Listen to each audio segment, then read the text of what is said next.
ya tadi sampai ya ini belakangnya, sangat efektif ya menurut saya, dan orang-orang yang datang ke sini cukup antusias, untuk selfie gitu.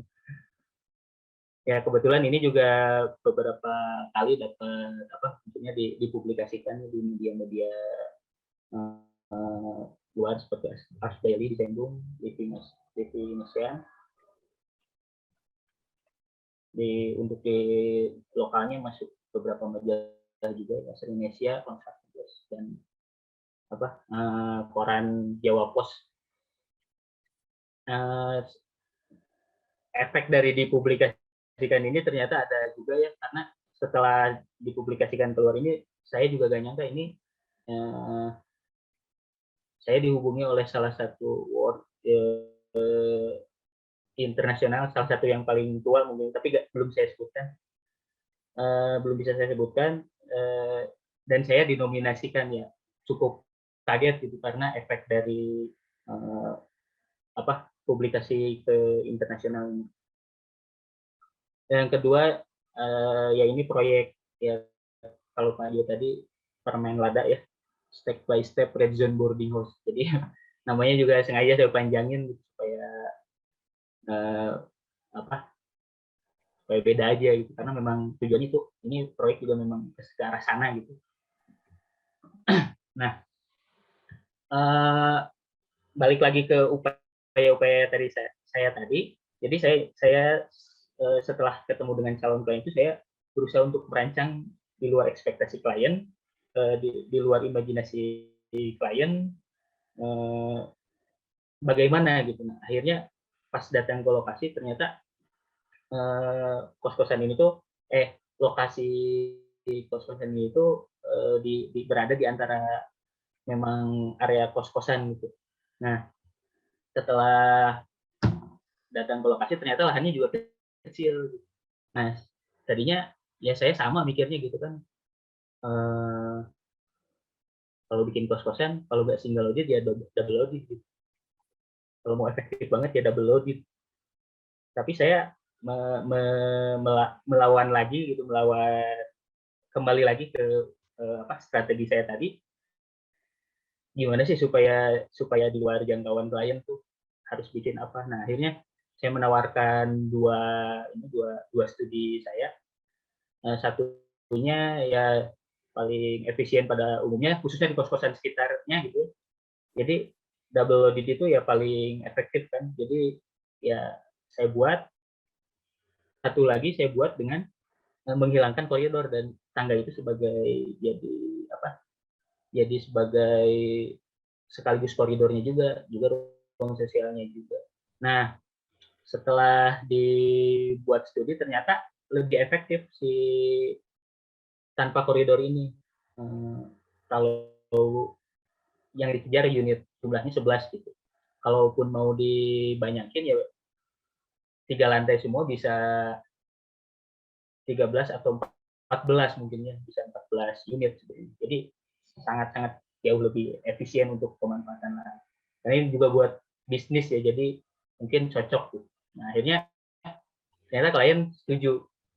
Nah, ini juga sebenarnya saya ya tadi sempat saya jelaskan di sekitar tuh ya banyak kos-kosan. Jadi saya ingin ingin membuat sesuatu yang apa, yang punya seperti sedang berstatement lain gitu terhadap bangunan sekitar atau kos-kosan sekitar.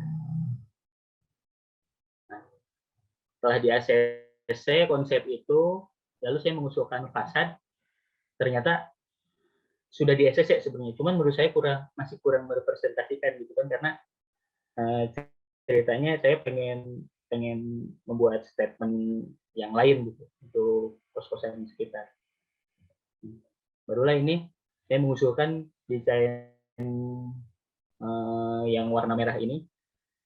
Saya ingin merepresentasikan dengan apa, warna merah itu lebih memperkuat gitu. Ini tuh beda gitu. Kalau warnanya udah warnanya merah itu kan lebih lebih mencolok.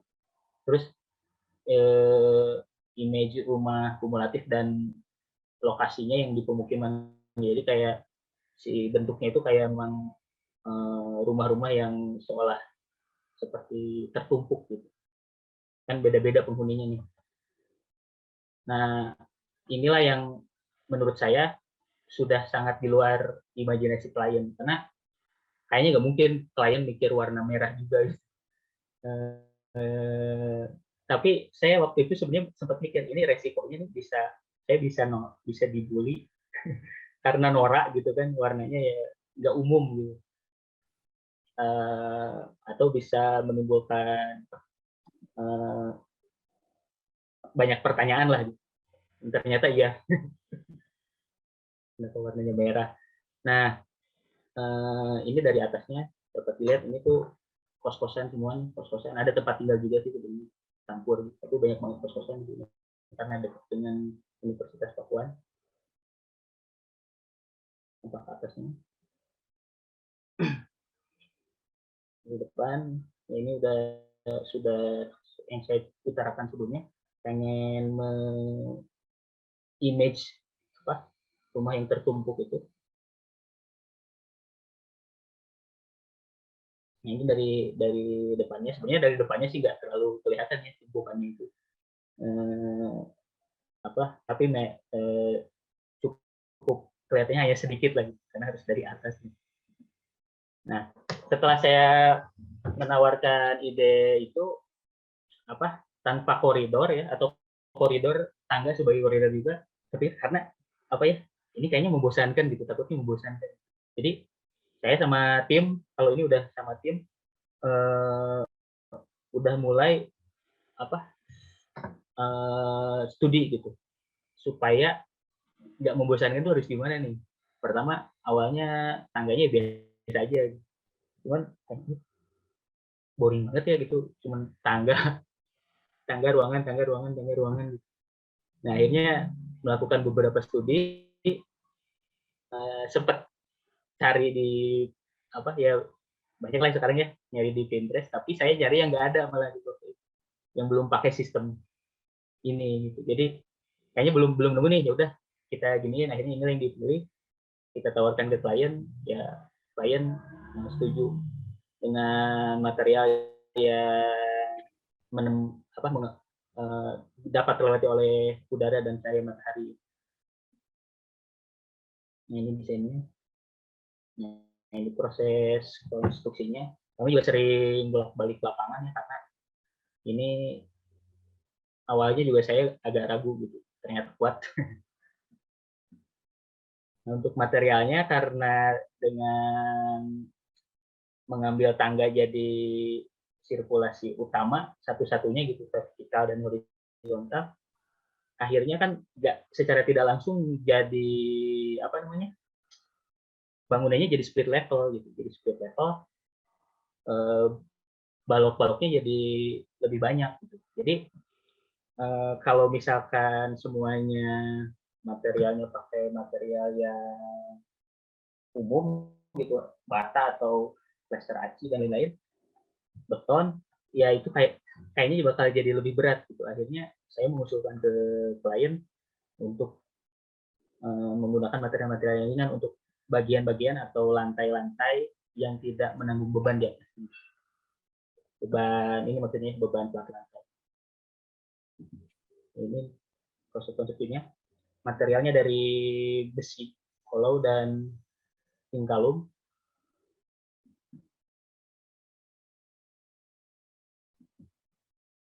Nah, ini dari area bawahnya. Dari area bawahnya juga terbuka gitu, supaya dibuat pilotis supaya udaranya semakin lancar. Kiri kanan juga gak, kiri kanan belakang tuh gak nempel ke tetangga. Ini kamar bawahnya bisa dilihat, ya ini tuh gak nempel ke tetangga, ini juga gak nempel sampai atas ya.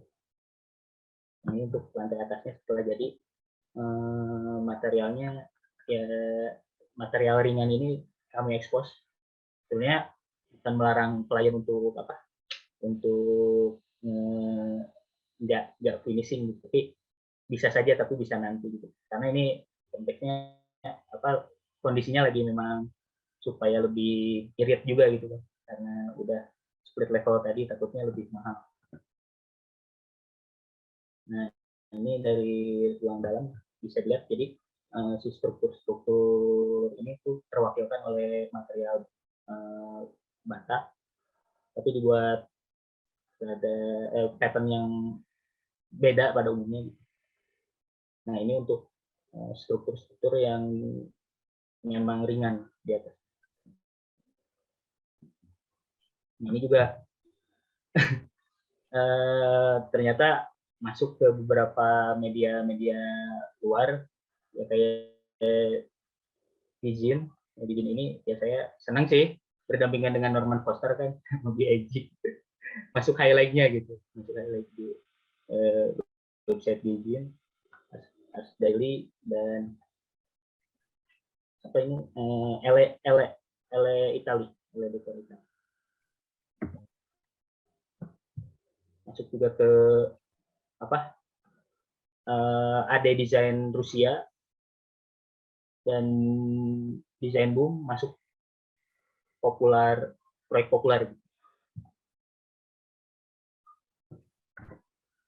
Nah, itulah strategi-strategi saya untuk bagaimana caranya supaya bungkus permen itu terbuka.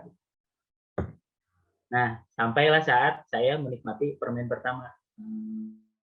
Sampai untuk mungkin setahun ini mungkin ya, atau beberapa bulan inilah. Jadi saya otomatis klien-klien yang datang itu ternyata sudah cukup percaya sama saya. Ini saya merahin.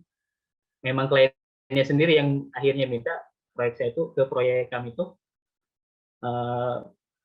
minta yang aneh gitu akhirnya. Jadi kan kata sama saya desainnya yang unik, out of the box, terima ide aneh orangnya. Ya saya senang sekali karena berarti mereka percaya. Terus ada ini juga kaget. Terus secara kaget juga gitu. Kok bagus, kayaknya enak. Udah cukup percaya. Nah, ada juga klien yang memang saya tuh malah sayanya gak percaya diri, jadi dia minta sesuatu supaya mirip ini, jadi malah saya ikutin gitu. Ternyata dia malah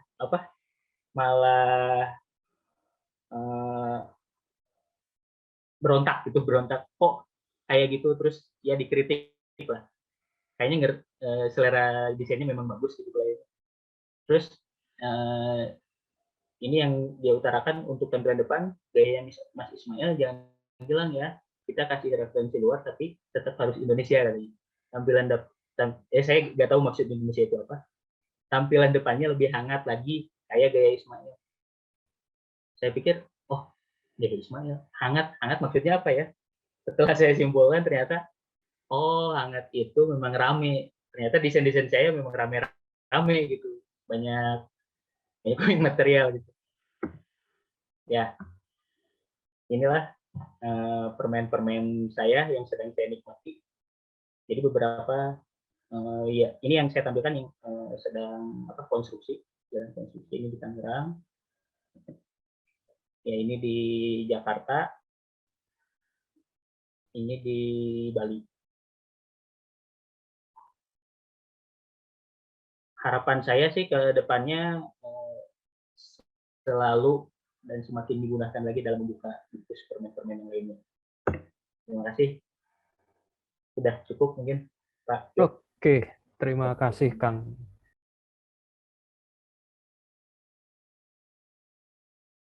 Ismail. Waktunya benar-benar pas, 45 menit, benar-benar dihitung luar biasa.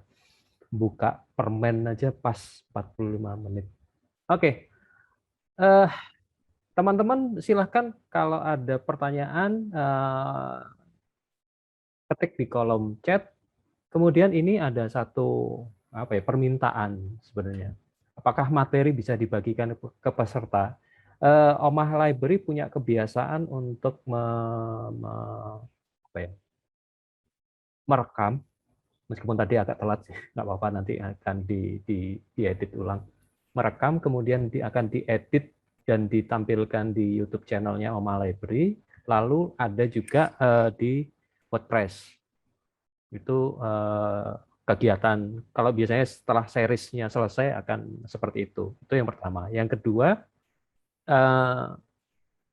atas persetujuan dari Kang Ismail sendiri sih, sebenarnya teman-teman bisa DM langsung. Atau kalau mau agak stalker, kalau kebiasaan saya stalker kemana-mana, itu sebenarnya di beberapa majalah yang disampaikan tadi sudah ada gambarnya semua ya Kang ya. Kalau sudah. Iya, itu terus atau lewat IG-nya ada beberapa yang masih, kalau masih teman-teman yang masih punya FB juga, FB-nya juga ada sebenarnya.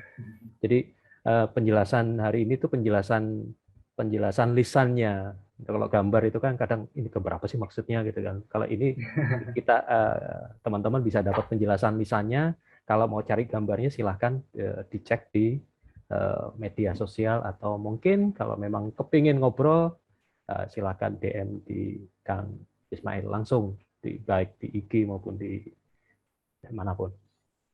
Oke, ada Wildan Muhammad, ada kalau mau, oh ya, raise hand. Silakan.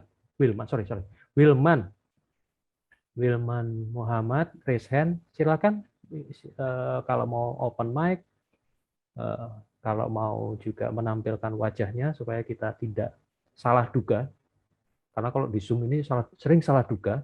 Ini bapak, ibu, cewek, cowok, nggak jelas. Silakan. Kalau si Ade Wilman Muhammad ya cowok pasti. Silakan. Mau bertanya langsung?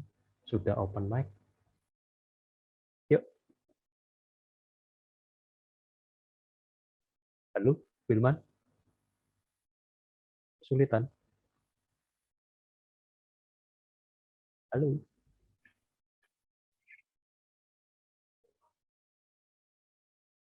Ini ada sambil nunggu lah. Nanti silakan langsung ngomong ya kalau udah bisa connect jaringannya Pak, suaranya.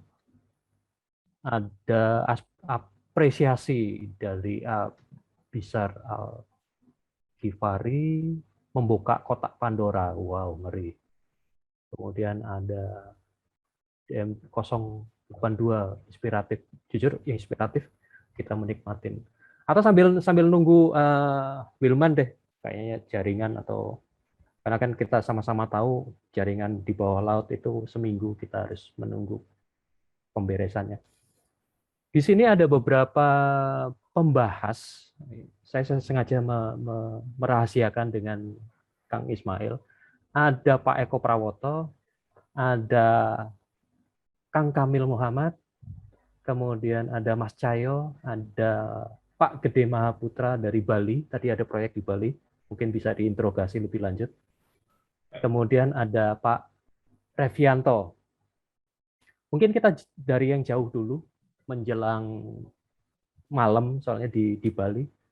Pak Gede Mahaputra, Mang D, silakan kalau ada hal-hal yang bisa mau disampaikan. Sambil kami masih menunggu pertanyaan-pertanyaan dari teman-teman, bisa di kolom chat. Silakan Mang D. Terima kasih. Mas Jo. Nah, tadi ada yang angkat tangan, kayaknya kelelep tuh. Mas, tolong Mas, tolong. Oh iya, mungkin itu ya. Kelelep di proyeknya Mas Ismail, tolong. Okay. Saya nggak nyampe gitu. Proyeknya ketinggian, makanya dia angkat tangan. Pas dipanggil udah kelelep kayaknya. Ada Pak Eko ya, Pak Eko Prawoto barusan habis menjuri nih Pak Eko di kampus kami, ada lomba bambu. Ketemu lagi Pak Eko di sini. Wah, ini keren nih Mas Ismail.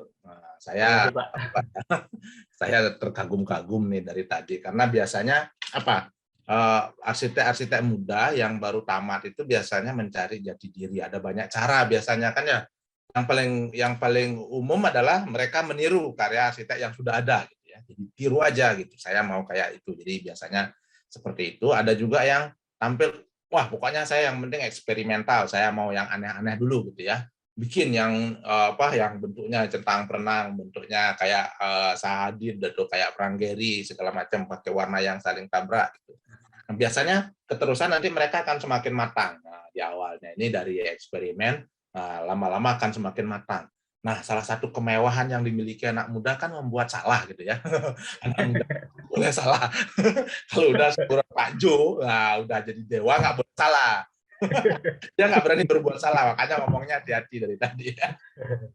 Nah, kalau kita masih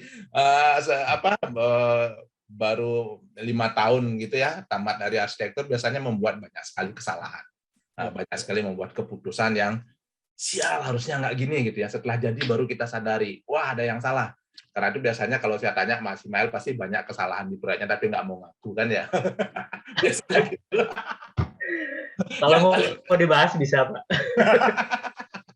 Itu kemewahan yang dimiliki dimiliki oleh Pak Jo. Nah, justru banyak orang yang masih umur muda nggak berani berbuat salah. Nah, ini yang buat saya ini justru yang tidak menarik gitu ya. Selalu bermain aman. Jadi dari awal baru tamat main akad limasan, tiru ini, wah ini kan kliennya maunya gini gitu. Jadi padahal nggak mau berbuat salah gitu ya. Nah, kalau kita lihat dari chat-chat yang ditunjukin tadi kan justru kliennya tidak punya ekspektasi yang wow, tapi setelah dikasih eksperimen baru dia wow, kaget, deg-degan tuh lihat SMS-nya gitu ya, lihat WA-nya, mau buka WA-nya Mas Ismailnya udah deg-degan duluan. Nah, lalu akhirnya jadi kotak Pandora tadi yang katanya yang komen tadi di kolom chat, wah ada kotak Pandora yang tiba-tiba terbuka gitu ya. Nah, keberanian ini yang justru mungkin tidak banyak dimiliki oleh arsitek-arsitek muda tadi. Kenapa? Mereka takut kliennya lari ya, pasti kan ya. Nah, orang-orang yang tidak berani bereksperimen biasanya main banting harga. 15.000 per meter. Mainnya di situ. Tergantung sekarang kita mau milih main di arena yang mana gitu ya. Mau bermain di arena yang berbuat banyak salah lalu belajar dari situ atau main banting-bantingan harga dan tenggelam. Tenggelam. Nah, saya melihat ini mungkin kejeliannya Mas Ritz juga bulan lalu ya. Bulan lalu juga Akbar juga sama ya, keren sekali buat saya gitu ya. Jadi pilihan pembicaranya juga tidak sembarangan. Apalagi sudah bisa masuk media-media mainstream tadi dari keberanian kita berbuat salah gitu ya, keberanian itu nggak apa-apa dan saya tidak bisa mengasosiasikan karya Mas Ismail dengan siapapun gitu ya, ini karyanya Mas Ismail gitu, membandingkan dengan siapa gitu. Karena sampai ada sebutan gaya Mas Ismail kan tadi itu. Gayanya dia gitu. Benar, gunanya dia yang bereksperimen, dia yang salah, yang belajar dari kesalahannya dia, dari kebocoran yang diprotes sama klien kali ya. Banyak. Tapi justru tiba-tiba muncul lalu sesuatu yang disebut sebagai gayanya Mas Ismail. Sebagai gaya arsitektur Indonesianya Mas Ismail. Muncul sendiri dia dari keberanian itu. Kalau kita nggak memiliki itu, tidak menikmati kemewahan yang dipunyai oleh anak-anak muda di umur itu, maka kita tidak sampai gitu. Nah, buat saya, mungkin di sini banyak juga yang muda-muda. Saya termasuk orang yang tidak berani ya. Tidak berani berbuat salah dulu ya. Jadi selalu bermain aman, maka saya tidak jadi arsitek gitu ya. Sampai saya memutuskan, ini bukan dunia saya gitu. Saya memutuskan jadi peneliti aja lah gitu ya. Dan jadi peneliti pun tidak banyak tulisannya, tidak sebanyak Mas Jo gitu. Nah, cuman ya itu, kita pilih medan pertempuran yang kita mau, dan Mas Ismail sudah memilih medan pertempuran yang akan dipilih dan berani menanggung risiko di medan itu. Apapun yang akan kita hadapi, ya udah kita tanggung di medan itu. Dan setelah sampai di keberhasilan gitu ya, berhasil mengalahkan semuanya itu, berhasil mengalahkan kekhawatiran tidak punya klien, berhasil mengalahkan kekhawatiran saya tidak akan sanggup menyelesaikan detail, ternyata saya sanggup, berhasil mengalahkan ketakutan orang nggak akan suka, ternyata orang suka.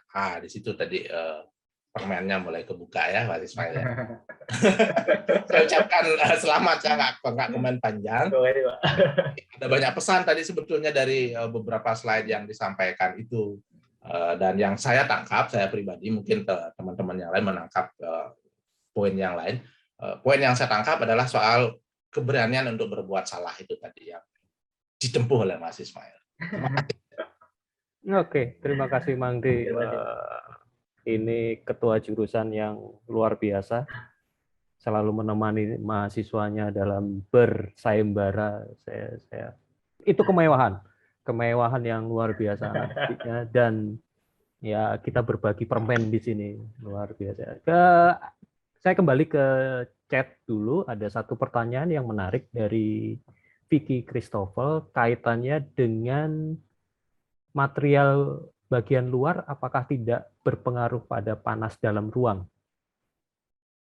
efeknya ke dalam ruang, terutama yang di rumah merah, kayaknya merah tadi. Merah tadi ya. Nah, permen merah tadi. Kalau yang putih mah enggak ya, alhamdulillah sangat adem gitu. Nah kalau yang merah memang saya akuin cukup ya lebih lebih lebih hot lah ya daripada bangunan biasanya. Tapi itu pun kalau jendelanya dibuka masih oke gitu. Karena dari awal tuh setelah saya tawarkan itu ya klien juga tahu gitu resikonya kan seperti itu. Pertama, kedua ya tidak pilihannya ya ke budget ya larinya. Antara desain yang dikejar ya pengen sudah sepakat pengen yang unik gitu.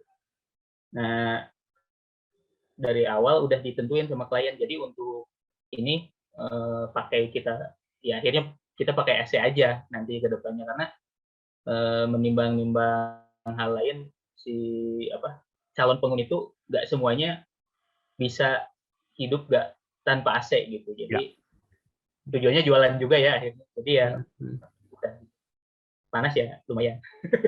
Ya, tapi kalau lihat lokasinya di Bogor masih masuk akal lah. Iya. Tidak terlalu.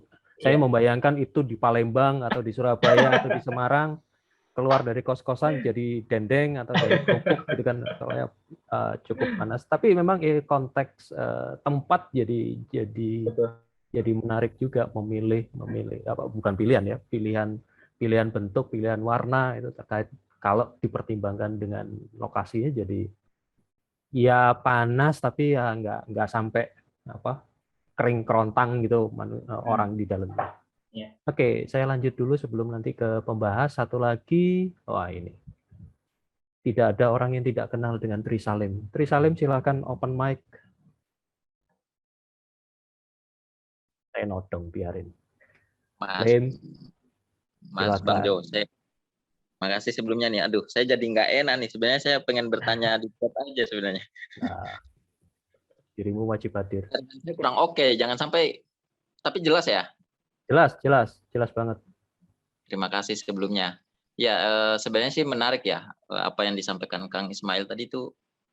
Karena di mana ada situasi, ini kan kalau saya ikuti tadi presentasinya, bahwa memulai itu benar-benar memulai dan yakin itu kan di situasi COVID. Meskipun memang dari kalau kita runut tarik ke belakang kan sudah ada jejak-jejak mau melakukan sesuatu gitu ya. Tapi momentumnya COVID. Nah, yang saya ingin tanyakan sebenarnya kemudian bagaimana, kan saya belum dapat tadi ya dijelaskan di situ bagaimana soal mengapply karyanya atau kemudian kok bisa langsung disorot oleh media-media mainstream tadi sebenarnya. Lebih ke sana aja sih.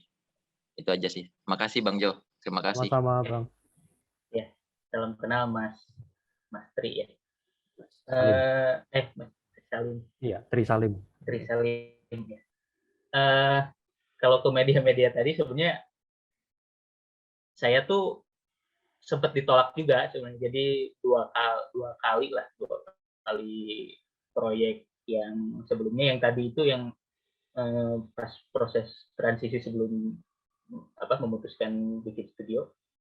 Jadi itu tuh ditolak gitu. Nah, ditolaknya tuh ada dua proyek sebenarnya. Yang pertama katanya fotonya kurang profesional. Yang pertama. Yang kedua fotonya udah bagus nih, tapi kata si medianya tuh ini kami masih sangat selektif dalam memilih karya untuk ditampilkan di sini. Jadi nggak masuk kriteria untuk dua yang awal-awal itu.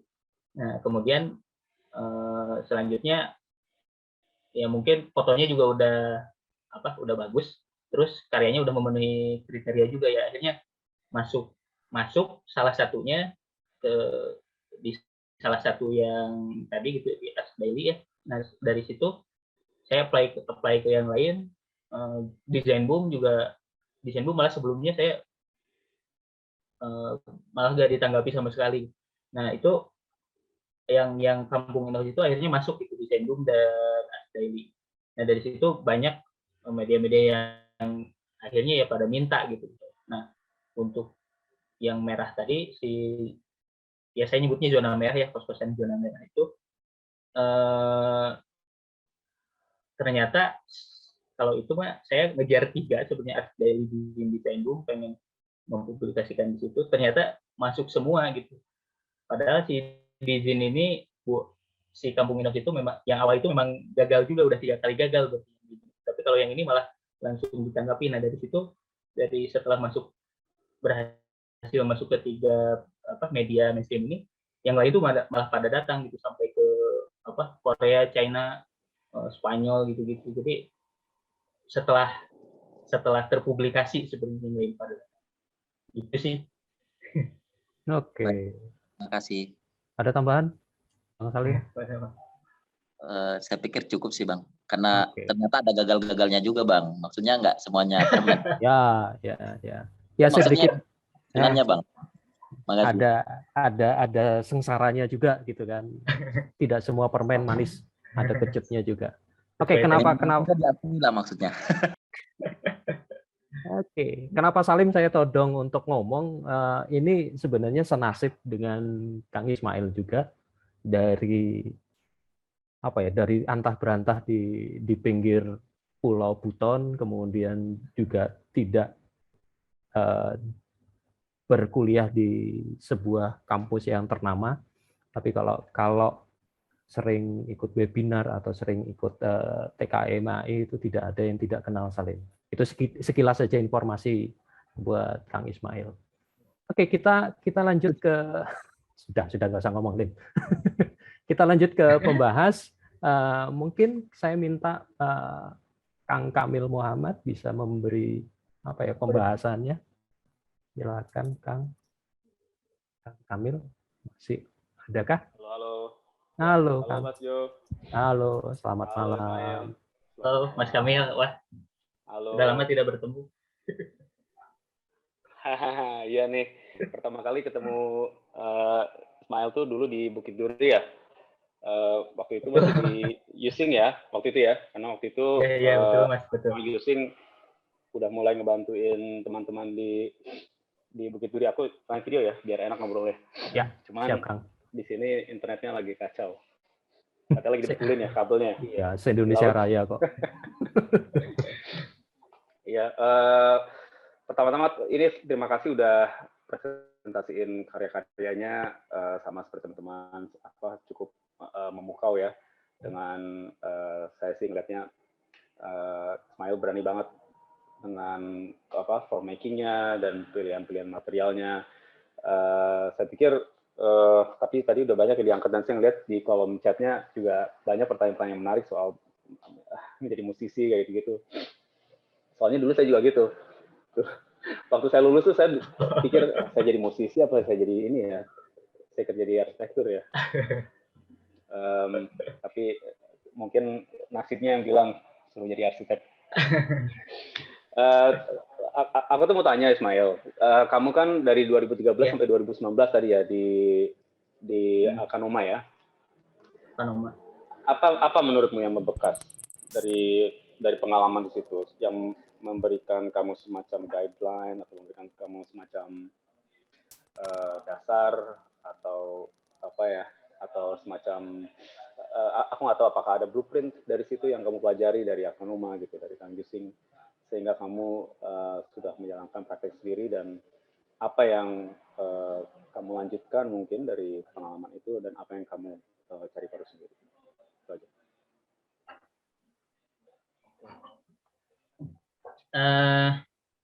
Yang saya pelajari itu sebenarnya lebih yang saya kerasa gitu sampai sekarang ya kayaknya ke material mungkin ya, material-material alternatif yang memang ternyata bisa dibuat sedemikian rupa gitu untuk menghasilkan karya yang ya sedikit beda mungkin. Kalau guideline yang sampai sekarang diambil apa ya? Kalau ditanya gini harus suka ada loh ya. bingung. Nggak harus ada. Mungkin Ismail justru merasa sesuatu yang baru atau? Karena ya sampai sekarang pun sebenarnya masih ada ya orang yang ya lebih ke saya katanya ini versi using katanya, versi using tapi versi yang ini gitu. Using versi yang ini gitu, using versi yang lain bla bla bla dan lain-lain.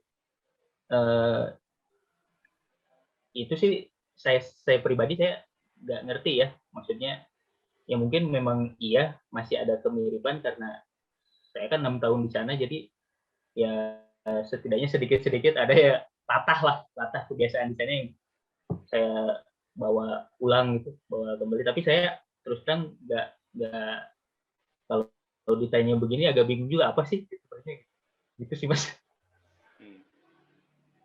Oke. Jadi apalagi lama kan ada jejak-jejaknya kan, bisa udah kenalan, kayak misalnya pacaran udah lama gitu, pasti masih keingetan tuh kadang-kadang tuh sama mantannya misalnya. Tapi mungkin kadang ada cara untuk melupakan atau ya intinya sih mungkin ini sebagai suatu langkah baru juga ya buat Ismail ya, karena pas di kena COVID juga, ini teritori baru mungkin bagi, saya pikir sih bagi hampir semua praktik mungkin ya.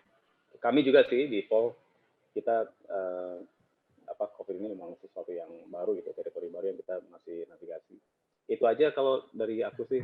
Ismail, selamat, semoga sukses selalu ya. Oke, terima kasih Mas. Terima kasih Kang Kamil. Ternyata sudah kenalan cukup lama. menarik. Terima kasih. Saya ngefans sama Mas Kamil. Iya. Tidak ada, kalau Mas Kamil jadi kuliah tamu itu selalu kok jadi bintang tamu yang luar biasa. Oke, saya kembali ke chat. Mohon maaf mungkin ada beberapa pertanyaan yang saya gabung karena saya melihat ada beberapa kesamaan kaitannya dengan tukang, dengan bentuk yang unik dan cukup bisa dikatakan ya tadi Kang Ismail juga bilang bahwa ini bukan bentuk yang umum. Nah, itu bagaimana menjelaskan atau bagaimana menjelaskan ke tukang? Apakah dengan gambar yang cukup detail? Apakah memang benar-benar ditemenin tukang itu? Dalam pengertian proses pengawasannya cukup melelahkan itu pasti. Gimana Kang? Ya, itu yang kedua itu Pak Jo. Jadi saya lebih ke bahkan gambar pun kadang-kadang memang dadakan gitu, dadakan supaya pas asal tahu waktunya gitu, jadwalnya. Jadi pas tukang mau ngerjain ini ditanyain baru saya sediakan kalau memang perlu. Kalau nggak perlu biasanya di lokasi langsung di tunjuk-tunjuk nih ketinggiannya segini, ini ketinggian segini, sudutnya segini dan lain-lain. Itu sih kalau gambar mah standar aja lah, sama aja gitu. Karena sempat juga dibenerin, digambar semuanya gitu ya, akhirnya kalau nggak dikontrol ya percuma gitu. Tukangnya juga nggak bisa gambar, nggak bisa baca kadang. Ya benar. Iya. Itu yang uniknya di situ. Dan mungkin kalau kaitannya dengan Kang Kamil itu kayaknya kekasan dari Kang Yusing kan seperti itu juga, pendekatan dan segala macam. Nah mungkin itu ya salah satunya ini juga sih sama-sama membaca gitu loh. Terus ini kaitan, apakah ada komplain dari klien? Pertanyaan dari Arya. Komplain nggak tahu, komplain pada proses perancangan itu kan kita tadi juga ditunjukkan diskusi terus ya. Nah, ketika mungkin sudah selesai atau gimana? Apakah ada enggak? Ini karena baru dua yang studio ini bangun lah, terbangun. Kalau dari dua itu sih sejauh ini alhamdulillah nggak ada. Cuman pada saat perawatan itu masih ada gitu. Tapi pada saat perawatan, tapi setelah perawatan selesai itu alhamdulillah nggak ada sih, nggak ada komplain atau nggak ada masalah karena saya masih saling berhubungan juga. Kecuali yang merah ini masih perawatan.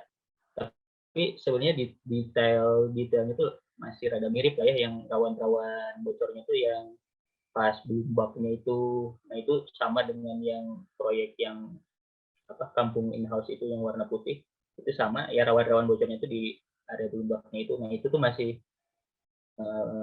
perawatan.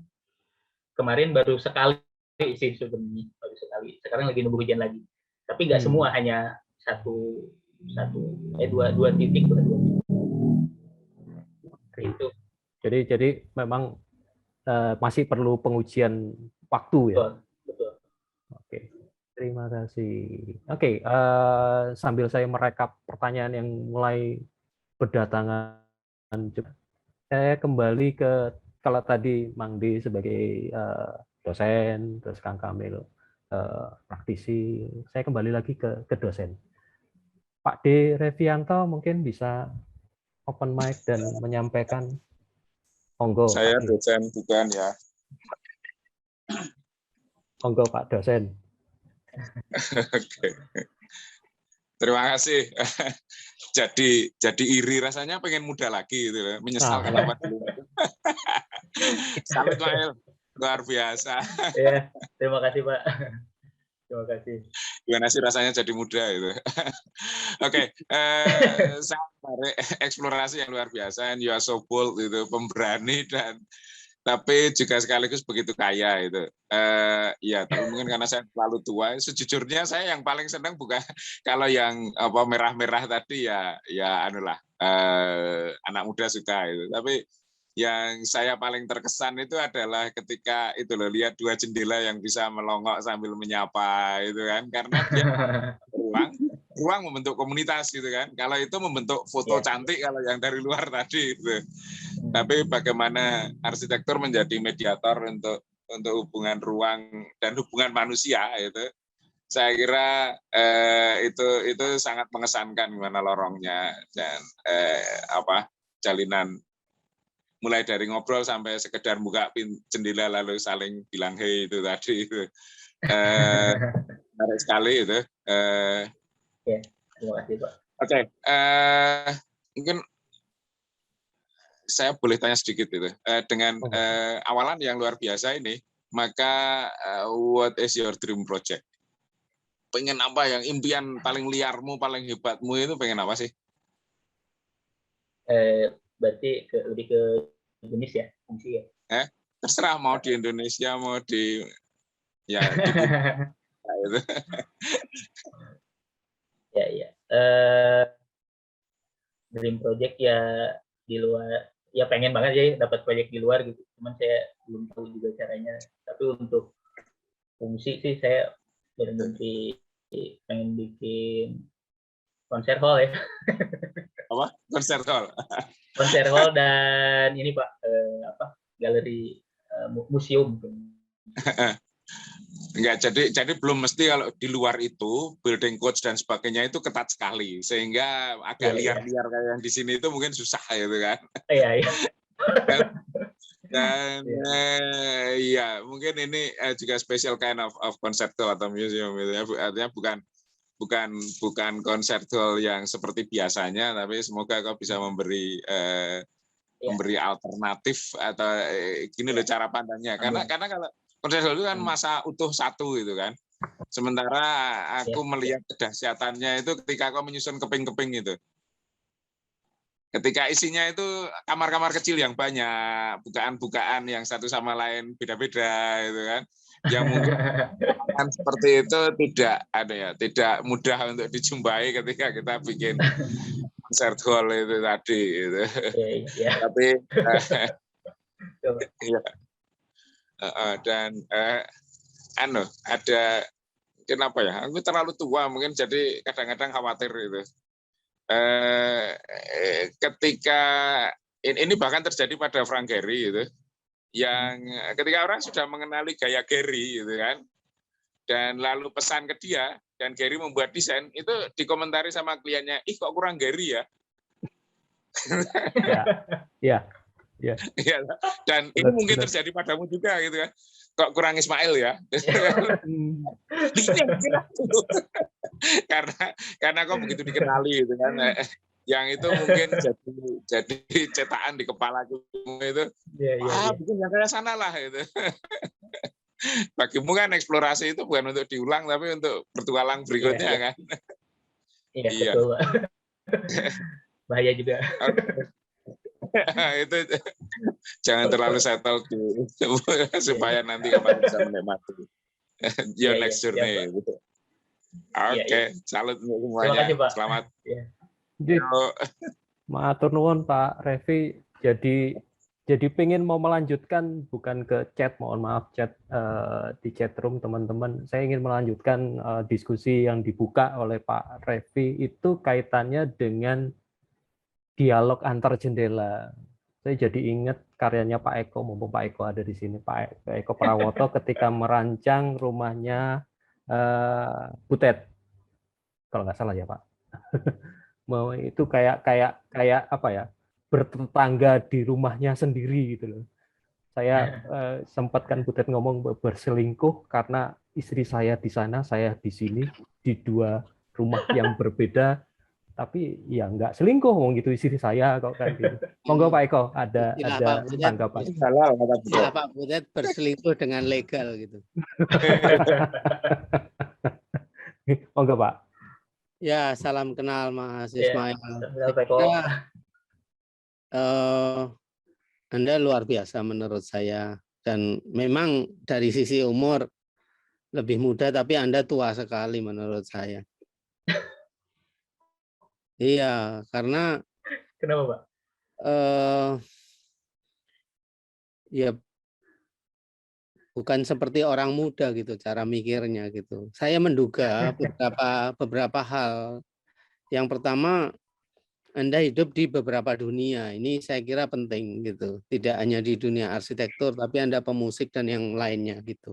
Ini akan membuat cara berpikirnya sama sekali berbeda. Ini mungkin Anda tidak menyadari itu, tapi itu memperkaya. Kemudian cara Mas melihat arsitektur dan melihat kehidupan di dalamnya ini sangat tua menurut saya.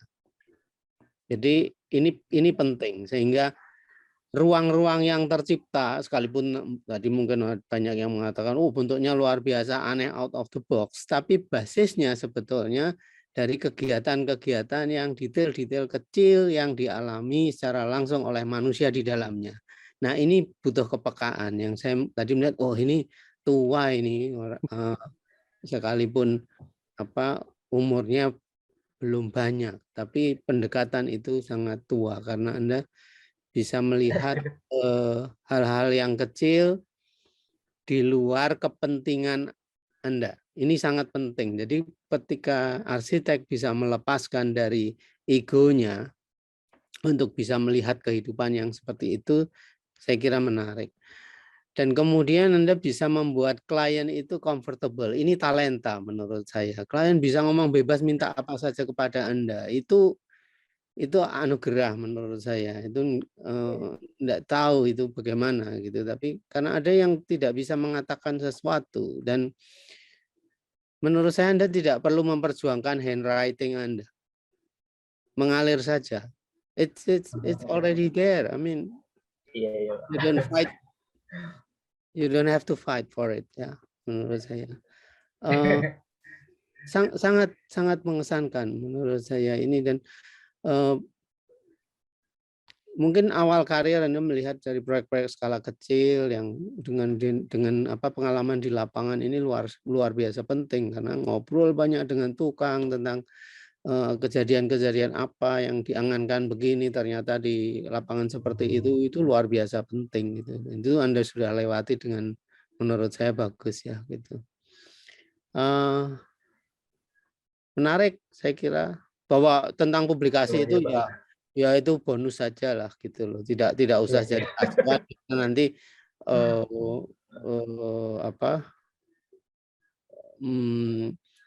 Anda sudah mendapatkan itu gitu. Artinya tujuannya Anda sudah tahu, tidak harus lewat mereka yang seperti itu. Iya. Artinya apa? Jalan sepi nggak masalah gitu. Anda sudah menikmati kesunyian itu. Gitu. Sekali lagi selamat ya, selamat matur nuwun. Terima kasih Pak Eko. Maturun banget Pak Eko tentang ilmu tua itu jadi menarik ketika Mas Ismail itu memaparkan justru lorong-lorong kampung. Di awal tadi kan ada lorong kampung, kemudian menerima yang halus dan yang kasar, dan transformasinya di kampung in-house-nya itu yang ya benar Pak Eko membuka apa ya, pemikiran bahwa umur itu tidak menunjukkan tingkat kedewasaan gitu Pak Eko ya. Kadang-kadang umur muda saya justru banyak belajar. Jadi saya belajar apa ya, tentang kepekaan yang belakangan ini sedang coba saya cari lebih dalam sih. Bagaimana menumbuhkan kepekaan. Ternyata Pak Eko tadi mengatakan ini talenta. Termasuk kemudian ada beberapa pertanyaan di chat juga. Bagaimana sih menggait klien? Kayaknya klien datang sendiri ya, seperti Pak Eko. Ini kayak magnet gitu loh. Nanti klien yang sefrekuensi, seenergi itu akan datang sendiri dan menghasilkan karya-karya yang out of the box. Mohon maaf kok saya jadi menganalisis, salah. tapi pembelajarannya luar biasa. Kaitannya, nah ini kembali. Ketika Kang Ismail memilih antara musisi dan arsitek, sama dengan Kang Kamil tadi, mengapa arsitek? Ini ada pertanyaan di chat ya, ini dari Vera. Kenapa arsitek? Lebih menjanjikankah atau seperti apa? Sebenarnya ini ada hubungannya dengan pandemi. Jadi saya tuh sebelum pandemi itu memang masih ada teman main musik saya tuh di Bintaro ya, namanya Lukman, nggak tahu hadir nggak di sini. Jadi bolak-balik tuh tiap sebulan berapa kali tuh buat bikin materi musik, materi lagu gitu, track-trackan gitu. Nah tiba-tiba pandemi saja jadi nggak bisa pulang pergi lagi lah ya, jadi nggak bisa pulang pergi lagi. Nah pas pandemi itu tuh ya saya juga kan sambil berarsitektur. Setelah nggak bisa bolak-balik lagi ya udah. Jadi benar-benar fokus di sini aja gitu. Nah kedepannya saya nggak tahu sih kalau ada kesempatan, tapi sekarang main gitar tuh udah nggak pernah. Oke, sempat nyiptain lagu, jadi interogasi nih. Nyiptain lagu ada terus alirannya? Oh iya kan, benar. Kalau ya beralih-alih lah, awalnya rock blues pas lagi kuliah, terus lebih ngulik-ngulik solo gitar, terus pas terakhir kemarin tuh lebih ke pengen ya eksperimen di sound gitu, jadi bikin sound yang aneh-aneh tapi enak.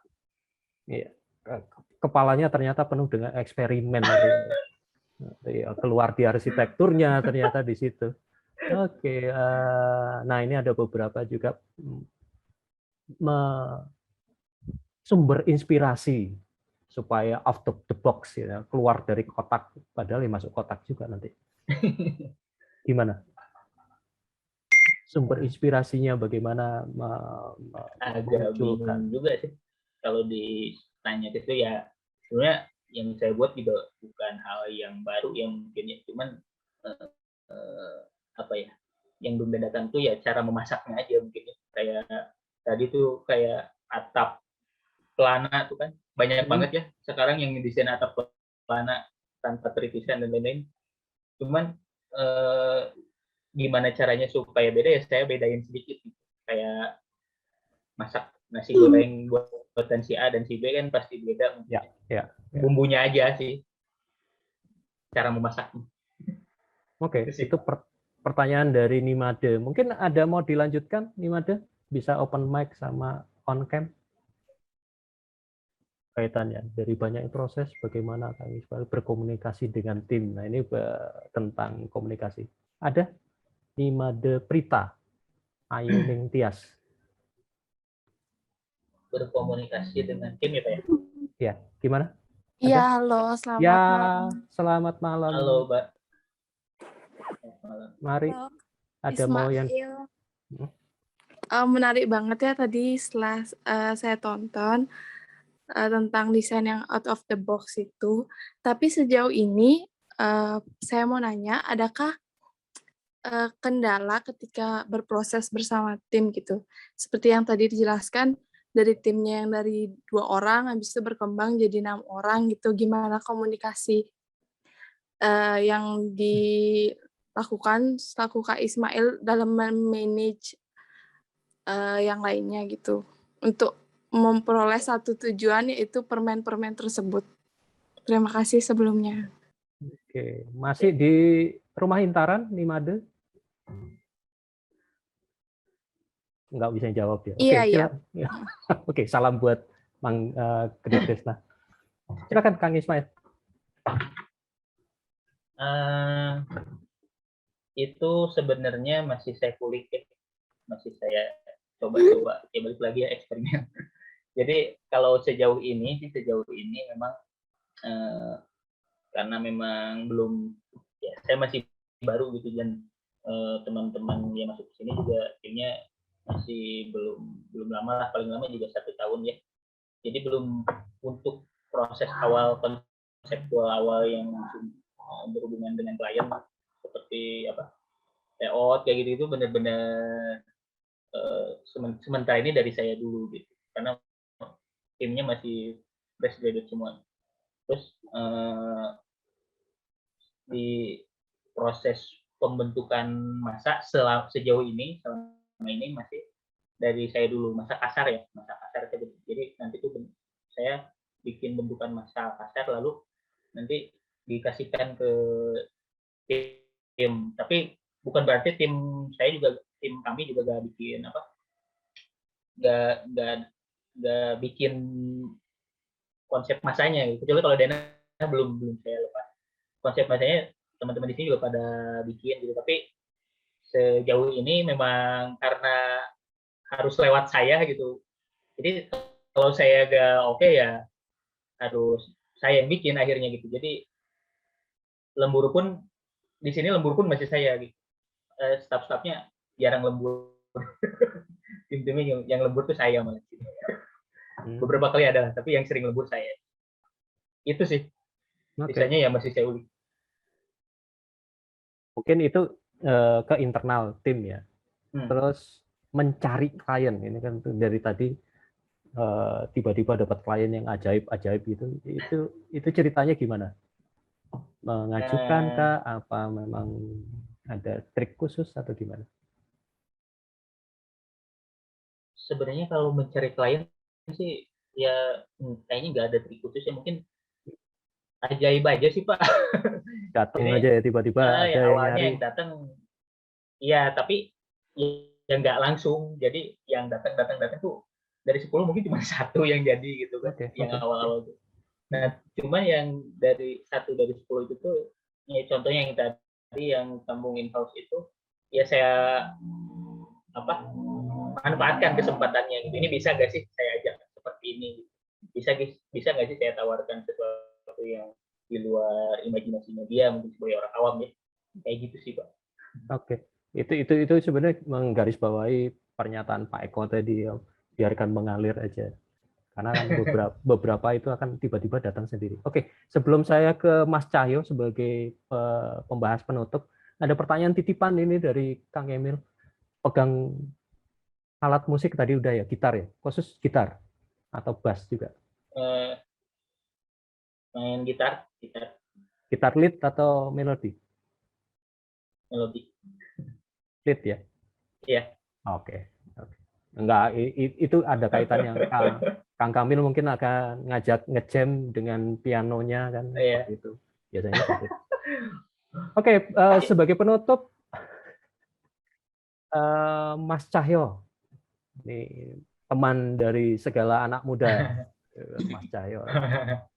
Saya coba nggak pakai headset, dengar ya suaranya? Terdengar jelas akibat gelas setengah liter. Salam kenal Mas Ismail Soledin, Sama Pak. Pak Eko, Pak Revi, ya Mas Kamil, juga Mang De, ya. Selamat malam. Saya mungkin menjelaskan dulu posisi saya sebagai penanggap itu kan ada akademisi, ada praktisi, ya kan. Lalu ada juga generasi ya, generasi Pak Eko, terus kemudian generasi Pak Revi, generasi saya, Mang De, lalu Mas Kamil, lalu ke itu ya. Jadi saya praktisi dan mungkin belum setua Mas Revi, Pak Revi ya, tapi saya praktisi itu mungkin merefleksikan lagi ketika saya dulu mulai belajar jadi arsitek itu dengan melihat perjalanannya Mas Ismail ini ya. Menurut saya ya Anda menurut saya beruntung, juga kayaknya cukup telaten gitu ya kayaknya untuk melalui proses itu ya. Juga secara pembawaan Anda casual gitu ya, enak gitu ngeliatnya. Juga mungkin mempengaruhi juga klien. Kalau saya lihat juga mungkin ini seperti dikatakan oleh Pak Eko tadi, ada istilah itu law of attraction gitu. Jadi ketika Anda menumpahkan intensi Anda di situ, minat, kemudian dengan segala macamnya, maka pelan-pelan itu lingkungan itu akan menarik ke Anda ya, bisa teman, bisa tim, bisa klien, bisa staff gitu ya, sehingga tuh tahu-tahu jadi klien, jadi rezeki gitu kan.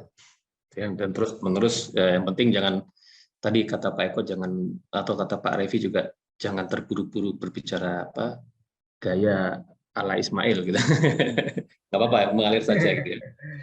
Dan berarti sekarang sudah berapa tahun ya sejak lulus ya, Mas Ismail? Sejak lulus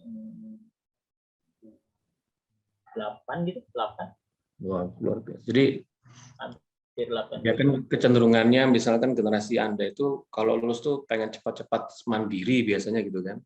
Tapi Anda ini baru tahun ke-7 ya buka studio ya? Benar ya? Iya betul. Jadi cukup sabar untuk melalui proses ya. Terus juga Anda ambil keputusan di saat yang penting, saat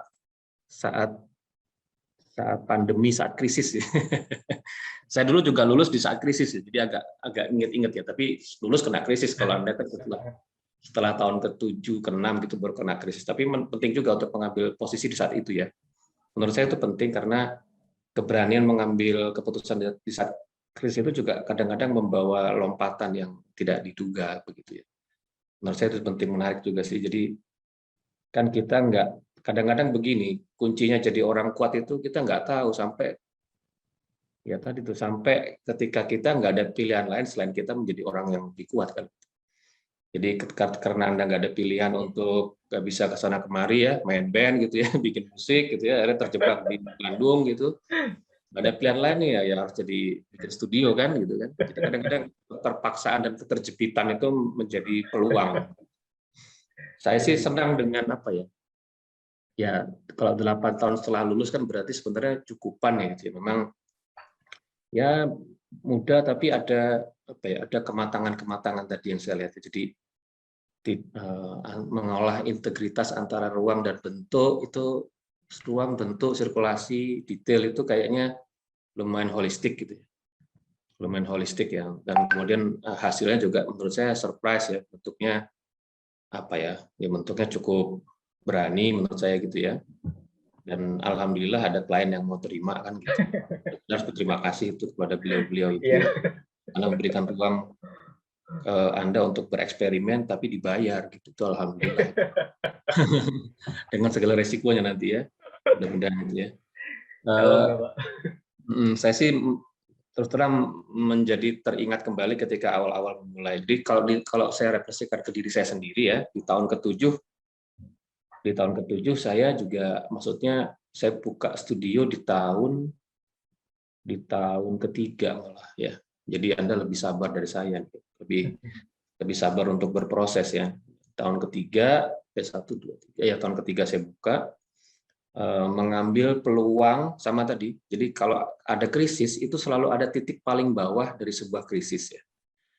Nah, ketika sudah mencapai titik paling bawah, maka tidak ada pilihan lain dari situasi ekonomi itu dia akan naik mantul. Nah, saya mengambil momentum ketika ekonomi sudah mantul ke atas. Jadi 3 tahun pertama saya ikut orang begitu, coba-coba gitu, kemudian ya pokoknya bisa survive gitu. Lalu ketika krisis sudah mentok titik paling bawahnya, maka nggak ada pilihan lain kan, maka dia akan memantul ke atas. Jadi ketika ekonomi sedang naik, saya ngambil ruang ekonomi itu untuk bikin studio sendiri secara nekat gitu ya. Dan disitulah ada klien-klien baru yang mungkin bisa melihat kita. Nah, Anda mungkin masuk di saat yang tepat nih ketika Anda memutuskan bikin studio di saat krisis. Nah, sebenarnya semua, nggak hanya Anda ya, kita semua yang sudah puluhan tahun berprofesi jadi arsitek pun sedang mengalami reorientasi nih di saat krisis ini kan. Di saat krisis ini kita mau kemana ini gitu kan? Anda memulai. Jadi Anda sebenarnya startnya sama kami sebenarnya sama sih. Kita juga sedang reorientasi gitu kan. Gitu ya. Anda lebih segar dengan apa ya, dengan freshness-nya Anda. Kami masih punya banyak hal yang dari tanda kutip ya, pengalaman dan beban proses, beban masa lalu yang mungkin istilahnya kan kita mengalami proses berprofesi sudah puluhan tahun itu dengan pola dan sistem seperti tahu-tahu diguncang oleh pandemi, dan itu juga merubah banyak hal. Nah, kalau soal yang lainnya mungkin apa ya? Nah itu tadi Anda sudah punya 6 orang ya di bawah ya dulu ya, Mas Ismail ya. Nah itu mirip dengan kantor saya sekarang itu, arsitek di bawah saya itu 6, jadi luar biasa. Tapi saya direkturnya 5 Mas, jadi 11. Maaf saya 9. Jadi lumayan Anda sudah bisa mengorganisasi 6 termasuk Mas Ismail ya? 7 termasuk saya. 7 ya, berarti benar. Nah jadi Anda sudah bisa mengorganisir 6 ya. Mirip dengan kantor saya juga 6 arsiteknya, drafternya ada 5 lagi di bawahnya lagi. Jadi sebenarnya secara dari sisi arsitek sama arsitek junior di bawah Anda sama saya sama. Luar biasa.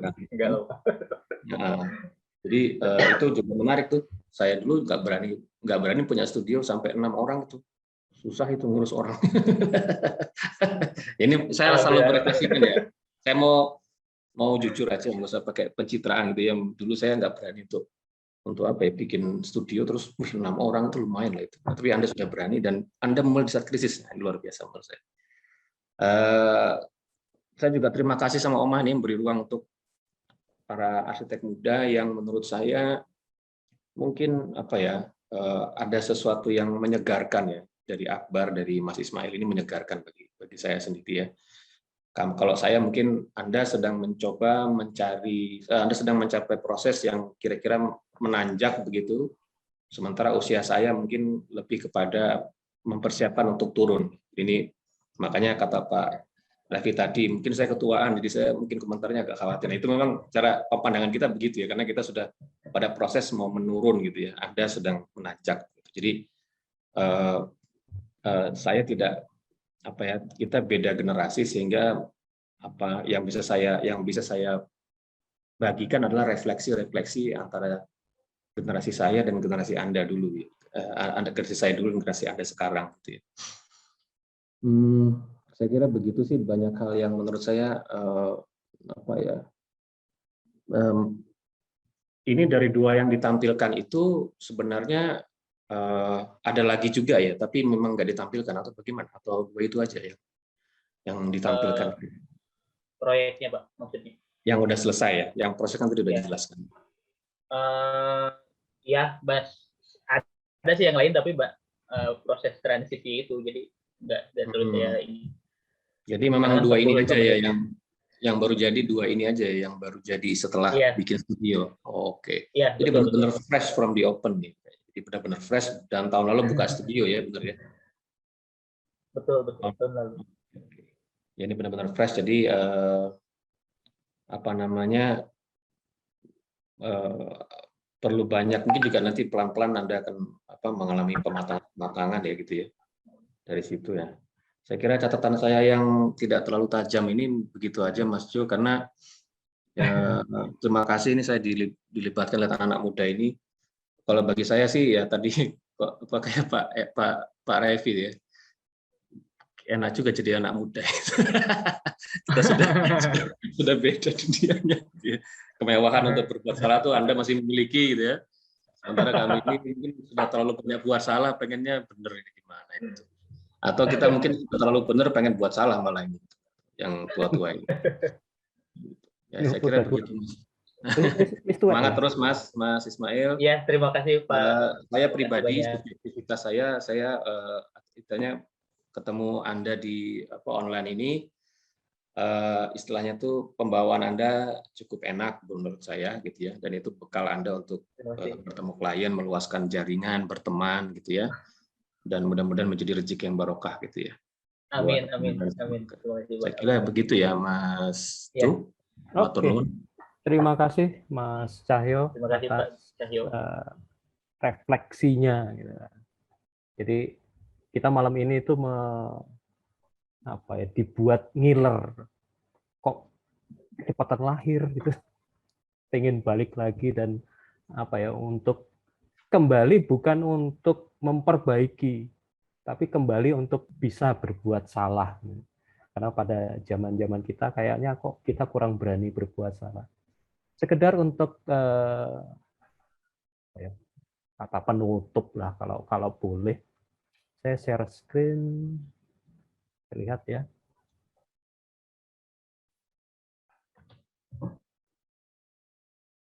Oke, ini hasil dari ngobrol tadi sebenarnya, bahwa sebenarnya apa yang ditampilkan oleh Mas Ismail itu bukan berkompetisi dengan orang lain, kayak dengan mau mencari yang lebih baik, kayak bukan itu, justru berkompetisi dengan dirinya sendiri, itu yang asik sih.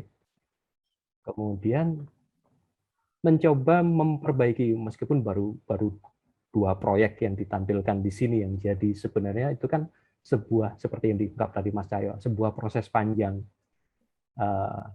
Belajar dulu dari Kang Yusing, kemudian ada transisi dan segala macam, kemudian berdiri sendiri.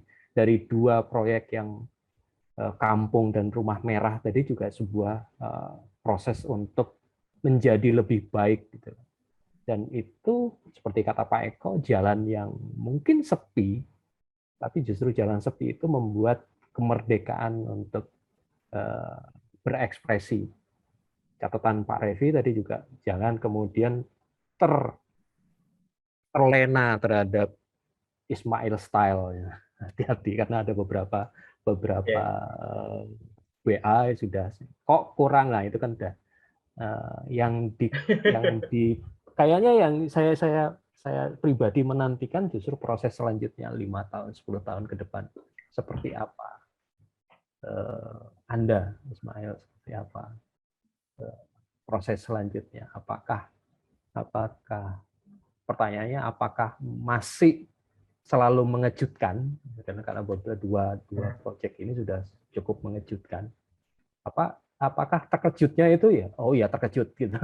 Hanya sekedar terkejut. Jadi battle-nya itu battle ke diri Anda sendiri, apalagi tadi sudah diungkapkan di studio, Anda handle sendiri semua satu pintu, meskipun ada 6 yang membantu, tapi approve-nya semuanya di Kang Ismail. Itu dari saya. Terima kasih banyak atas semuanya. Saya kembalikan ke Mbak Hanifah sebagai darah mudanya. Terima kasih kepada Mas Jo dan Kang Ismail. Kang Ismail materinya luar biasa. Ternyata banyak arti di balik ini ya, antara apa itu permen dan apa itu bungkusnya gitu. Semoga mungkin ini ya teman, untuk masing-masing pribadi mungkin bungkusnya apa, permennya beda gitu ya. Kalau Mas yang trust gitu, percayaan klien, mungkin yang lain punya perspektifnya sendiri gitu, punya pengalamannya sendiri. Mungkin filosofinya bisa diadaptasi dengan situasi kondisi masing-masing gitu. Makasih banyak Kang Ismail. Senang sekali tadi Mas Jo juga dengan kemampuan stalkingnya ya, punya info dari selebriti arsitek PC deh.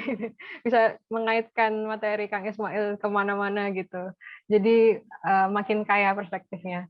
Terima kasih banyak. Kemudian pada Pak Gede, Pak Eko, Mas Cahyo, kemudian tadi juga ada Kak Kamil. Terima kasih banyak sudah meramaikan acara malam hari ini. Terima kasih juga teman-teman yang sudah menyampaikan pertanyaan-pertanyaannya, antusiasmenya malam hari ini. Lagi ya untuk sesinya 1 bulan lagi kita ada Kak Akbar Putra yang sekarang bekerja di Kengokumo Architect. Yang teman-teman yang belum daftar bisa mendaftar di bit.ly/Omah Muda, bisa cek Instagram kami. Nah, kita sebelum menutup acara kita foto bersama dulu ya, teman-teman bisa menyalakan video masing-masing. Sembari menunggu, saya ingatkan juga teman-teman bisa menyampaikan ini melalui bit.ly/tes seperti link yang sudah saya di kolom komentar.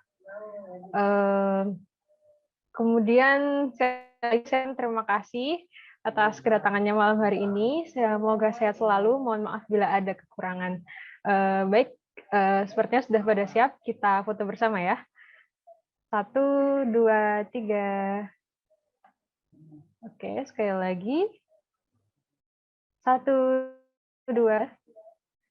Terakhir. 1, 2, 3. Oke. Terima kasih banyak semua. Selamat malam. Salam sehat. Terima kasih banyak. Mohon maaf kalau ada salah.